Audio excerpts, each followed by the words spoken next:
আসসালামু আলাইকুম। কেমন আছেন সবাই? আশা করছি যে যেখানে আছেন ভালো আছেন, সুস্থ আছেন। আজকে রাঁধুনি রেডি মিক্স মসলা দিয়ে গরুর মাংসের কালা ভুনা তৈরি করে দেখাবো। গরুর মাংসের কালা ভুনার রেসিপি আমার চ্যানেলে আছে, যেটা আমি অথেন্টিক ভাবে তৈরি করেছি। আপনারা অনেক পছন্দ করেছেন। আশা করছি আজকের এই রেসিপিটাও আপনাদের ভালো লাগবে। তাহলে চলুন দেখে নেই কিভাবে তৈরি করে নিতে হয় প্যাকেট মসলায় গরুর মাংসের কালা ভুনা। আপনারা দেখতে পাচ্ছেন আমি রাঁধুনি রেডি মিক্স কালাভুনা মসলার একটা প্যাকেট নিয়ে নিয়েছি। এই প্যাকেটটার দাম ৭০ টাকা। আমি এখন আপনাদের দেখাচ্ছি এই প্যাকেটের ভেতরে কি কি আছে। প্যাকেটটা খোলার পর আমি এর ভেতরে দুটো প্যাকেট পেয়েছি। এর একটার ভেতরে আছে সব মশলা গুঁড়ো করা, আর অন্য প্যাকেটে আছে স্পাইস মশলা, অর্থাৎ গরম মশলা গুঁড়ো করা। বড় প্যাকেটটা থেকে সবগুলো মশলা আমি একটা বাটিতে নিয়ে নিলাম, আর ছোট প্যাকেট যেটা আছে স্পাইস মশলা সেটাও আমি এখন কেটে নিচ্ছি। কেটে এর মশলাগুলো আমি বাটিতে নিয়ে নিচ্ছি।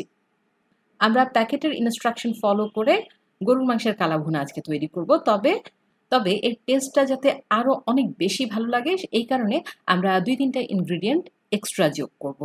তাহলে চলুন দেখে নেই। প্রথমে আমি এখানে নিয়ে নিচ্ছি ১ কেজি পরিমাণ গরুর মাংস। প্যাকেটে যেই মশলাটা আছে সেটা ২ কেজি পরিমাণ গরুর মাংসের জন্য, তবে আজকে আমি ১ কেজি পরিমাণ গরুর মাংস দিয়ে এই কালা ভুনাটা তৈরি করব। যে হাড় চর্বি সহ আমি ১ কেজি পরিমাণ গরুর মাংস নিয়ে নিয়েছি। প্যাকেটে ২ কেজির জন্য ১ কাপ পরিমাণ পেঁয়াজ দিতে বলা হয়েছে। আমি যেহেতু ১ কেজি পরিমাণ গরুর মাংসের কালা ভুনা করছি, আমি এখানে হাফ কাপ পরিমাণ পেঁয়াজ দিয়ে দিচ্ছি। তবে অবশ্যই একটু উঁচু উঁচু করে ভরে, কাপ ভরে পেঁয়াজটা নিতে হবে। দিয়ে দিচ্ছি ১ টেবিল চামচ পরিমাণ আদা বাটা, ১ টেবিল চামচ পরিমাণ রসুন বাটা। আদা রসুনের কথা কিন্তু প্যাকেটে লেখা নেই, আপনারা চাইলে দিতে পারেন, না চাইলে নাও দিতে পারেন। আদা রসুনটা দেয়া হয়ে গেলে এর মধ্যে আমি দিয়ে দেব রাঁধুনি গুঁড়া মশলা, অর্থাৎ বড় প্যাকেটের যে মশলাগুলো আমি বাটিতে উঠিয়ে রেখেছিলাম সেখান থেকে অর্ধেকটা দিয়ে দেব। কেন অর্ধেকটা দেব? কারণ আমি ১ কেজি পরিমাণ গরুর মাংস রান্না করছি, আর এই প্যাকেটে ২ কেজির জন্য মশলা দেয়া আছে।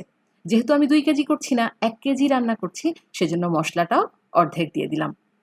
এবার আমি এই যে ছোট মশলাটা দেখতে পাচ্ছেন, এটা কিন্তু এখন দেব না, এটা একেবারে লাস্টে অ্যাড করব। দিয়ে দেব ১ টেবিল চামচ পরিমাণ সয়া সস, ৪ টেবিল চামচ পরিমাণ দেব টমেটো সস, হাফ কাপ পরিমাণ দেব সরিষার তেল। অবশ্যই সরিষার তেল দিয়ে মাংসটা রান্না করতে হবে, এতে করে এর টেস্টটা ভীষণ ভালো আসবে। স্বাদ মতো লবণ দিয়ে দিলাম, আমি সমান সমান করে ১ টেবিল চামচ পরিমাণ লবণ দিয়ে দিয়েছি। এবার সমস্ত উপকরণ বেশ ভালোভাবে মাখিয়ে নেব। একটু সময় নিয়ে উপকরণগুলো বেশ ভালোভাবে মাখিয়ে আপনারা চাইলে এটাকে আধা ঘন্টার জন্য একটা সাইডে রেখেও দিতে পারেন, অথবা চাইলে সরাসরি চুলায় বসিয়ে দিতে পারেন। তো আমি ঢাকনা দিয়ে এটাকে আধা ঘন্টার জন্য একটা সাইডে রেখে দিচ্ছি, এতে করে ম্যারিনেশনটা ভালো হবে। তবে এর আগে আমি প্যাকেটের ইনস্ট্রাকশন অনুযায়ী এখানে হাফ কাপ পরিমাণ পানি দিয়ে দিচ্ছি। পানিটা দিয়ে আবার সমস্ত উপকরণ একসাথে ভালোভাবে মিশিয়ে এটাকে আধা ঘন্টার জন্য একটা সাইডে রেখে দিচ্ছি। আধা ঘন্টা পর এবার আমি এই মাংসের হাঁড়িটাকে চুলায় বসিয়ে দিলাম। প্রথম ১০ মিনিট আমি হাই হিটে মাংসটাকে রান্না করে নেব। যেহেতু গরুর মাংসের কালা ভুনা তৈরি করছি, অবশ্যই চেষ্টা করবেন মাংসে যাতে কোনো এক্সট্রা পানি দিতে না হয়। একদম স্লো হিটে ধীরে ধীরে রান্না করলে মাংস থেকে যথেষ্ট পরিমাণ পানি বের হবে, এবং সেই পানিতেই কিন্তু গরুর মাংসটা পুরোপুরি সেদ্ধ হয়ে যাবে। আমি প্রথমে যে হাফ কাপ পরিমাণ পানি দিয়েছি, এটা দিয়েই কিন্তু আমি মাংসটা রান্না করে নেব, এক্সট্রা আর কোনো পানি এতে অ্যাড করব না। তো ১০ মিনিট পর যখন বেশ ভালোভাবে বলক চলে এলো, এবার আমি এটাকে ঢাকনা দিয়ে ঢেকে রান্না করব একদম লো টু মিডিয়াম হিটে। চেষ্টা করবেন মাংসটাকে সময় নিয়ে আস্তে আস্তে রান্না করতে, এতে করে মাংসের কালারটাও সুন্দর আসবে এবং আপনি কালা ভুনার যে অথেন্টিক টেস্ট সেটাও পাবেন। এবার আমি এটাকে রান্না করতে থাকবো প্রায় ৪০ থেকে ৪৫ মিনিট। মাঝে মাঝে অবশ্যই নেড়ে দিতে হবে, খেয়াল রাখতে হবে মাংস যাতে পাত্রের তলায় লেগে না যায়। দেখতে পাচ্ছেন মাংস থেকে প্রচুর পরিমাণ পানি বের হয়েছে, আরও পানি বের হবে। আমি ততক্ষণ পর্যন্ত এটাকে রান্না করব যতক্ষণ পর্যন্ত না এই সমস্ত পানিগুলো শুকিয়ে মাংস থেকে তেল উপরে উঠে না আসে। প্রিয় দর্শক, মাংস রান্না করার সময় যদি পানি দেয়া লাগে তাহলে অবশ্যই গরম পানি ব্যবহার করবেন। মাংস সেদ্ধ করার জন্য ১ কাপ পরিমাণ গরম পানি আপনি এই কালা ভুনা মাংসে ব্যবহার করতে পারেন।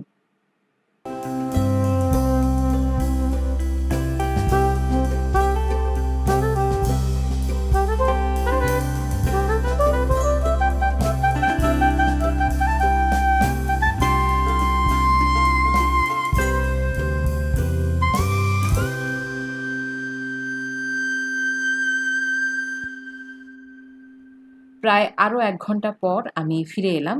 দেখতে পাচ্ছেন মাংস কিন্তু পুরোপুরি সেদ্ধ হয়ে গেছে। এবার বাগার দেওয়ার পালা। আমি চুলায় আরেকটা হাঁড়ি বসিয়ে দিয়েছি। দিয়ে দেব 4 টেবিল চামচ পরিমাণ সরিষার তেল। অবশ্যই সরিষার তেলে বাগারটা দেবেন এবং চেষ্টা করবেন পুরা রান্নাটা সরিষার তেল দিয়ে করতে। 4 থেকে 5টা শুকনা মরিচ দিয়ে দিলাম। দিচ্ছি 1/4 কাপ পরিমাণ কুচি করে নেওয়া পেঁয়াজ। আপনারা চাইলে কিউব করে কাটা পেঁয়াজও দিতে পারেন। আর দিয়ে দেব 1 টেবিল চামচ পরিমাণ রসুন কুচি। এই সমস্ত উপকরণ এখন ভেজে নেব মিডিয়াম হিটে। যখন দেখবেন সুন্দর একটা ব্রাউন কালার চলে এসেছে, তখন সম্পূর্ণ মাংস আমি এই বাগারের উপর দিয়ে দেব। এতে করে বাগারটা মাংসের সাথে বেশ ভালোভাবে সেট হয়ে যাবে এবং টেস্টটা অসাধারণ হবে। আমার বাগারটা হয়ে গেছে। আমি মাংসটা আস্তে আস্তে এই বাগারে দিয়ে এটাকে ঢাকনা দিয়ে দেব।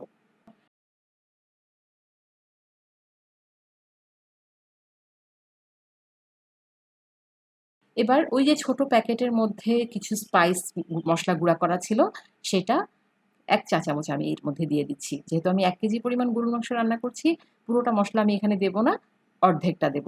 এখানে প্রায় 2 চা চামচের মতো মশলা আছে, আমি এর মধ্যে 1 চা চামচ দিয়ে দিচ্ছি। আর 2 থেকে 3 মিনিট নেড়েচেড়ে নিলেই কিন্তু প্যাকেট মশলায় গরুর মাংসের কালা ভুনা একদম তৈরি হয়ে যাবে। প্রিয় দর্শক, এর টেস্টটা কিন্তু বেশ ভালো। আপনারা অবশ্যই ট্রাই করতে পারেন। আপনারা এই গরুর মাংস খিচুড়ি, নান, পরোটা যেকোনো কিছু দিয়ে খেতে পারেন। ইফতারে অথবা সেহরিতে ট্রাই করতে পারেন। ভীষণ মজা লাগবে খেতে। আশা করছি আমার আজকের এই রেসিপি আপনাদের ভালো লেগেছে। রেসিপি ভালো লেগে থাকলে অবশ্যই আমার চ্যানেলটিতে একটি লাইক দেবেন এবং আপনাদের ফ্রেন্ডস অ্যান্ড ফ্যামিলির সাথে আমার ভিডিওটি শেয়ার করে দেবেন। আজ তাহলে এই পর্যন্তই। পরবর্তীতে নতুন কোনো রেসিপি নিয়ে আবার হাজির হয়ে যাব। সবাই ভালো থাকুন, সুস্থ থাকুন। আল্লাহ হাফেজ।